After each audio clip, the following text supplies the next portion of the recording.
ఇంతకుముందు పార్ట్ 1 వీడియోలో జమీందారికున్న గర్వాన్ని చూశారు కదా. ఇప్పుడు పార్ట్ 2లో కమలమ్మ భక్తి గురించి తెలుసుకుందాం. కమలమ్మ ఊరి చివర ఒక చిన్న గుడిసెలో నివాసముంటుంది. ఆమెకు ఆస్తి లేదు, సంపద లేదు. రోజూ కష్టపడి పనిచేసి తన జీవనాన్ని సాగిస్తుంది. ఆ రోజు ఆమె దగ్గర ఉన్నది కేవలం ఒకే ఒక అరిసె. అది కూడా కొంచెం కాలిపోయింది. కాని ఆమె మనసులో మాత్రం భగవంతుడిపై అపారమైన భక్తి ఉంది. ఆమె చేతులు జోడించి నెమ్మదిగా చెప్పింది, నాకున్నది ఇదొక్కటే కృష్ణ, ప్రేమతో చేశాను, స్వీకరించు తండ్రి అని.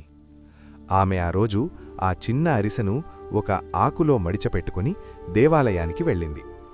దారి మధ్యలో జనం ఆమెను పట్టించుకోలేదు. ఆమె నిశ్శబ్దంగా దేవాలయం గడప దగ్గర నిలబడి ఉంది.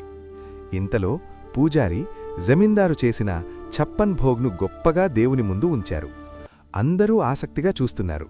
కాని కృష్ణుడి మడలో ఉన్న పూలమాల కదల్లేదు. దివ్యజ్యోతి యథావిధిగా ఉంది. ఏ మార్పు కనిపించడం లేదు. అది చూసిన జనం ఆశ్చర్యపోయారు. ఆ సమయంలో కమలమ్మ సిగ్గుతో తన అరిసెను దేవాలయ గడప దగ్గర నిశ్శబ్దంగా ఉంచింది. ఒక్కసారిగా అద్భుతం జరిగింది.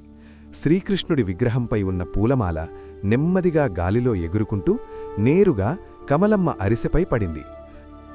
అందరూ నిశ్శబ్దంగా నిలిచిపోయారు. జమీందారు సిగ్గుతో తలదించుకున్నాడు. ఆ సంఘటన చూసిన పూజారి కన్నీళ్లు పెట్టుకున్నాడు. ఆ క్షణంలో అందరికీ ఒక సత్యమర్థమైంది. దేవుడు కానుక విలువను చూడడు, మనసు విలువను చూస్తాడు. ఇక్కడ ధనం గొప్పది కాదు, భక్తి గొప్పది.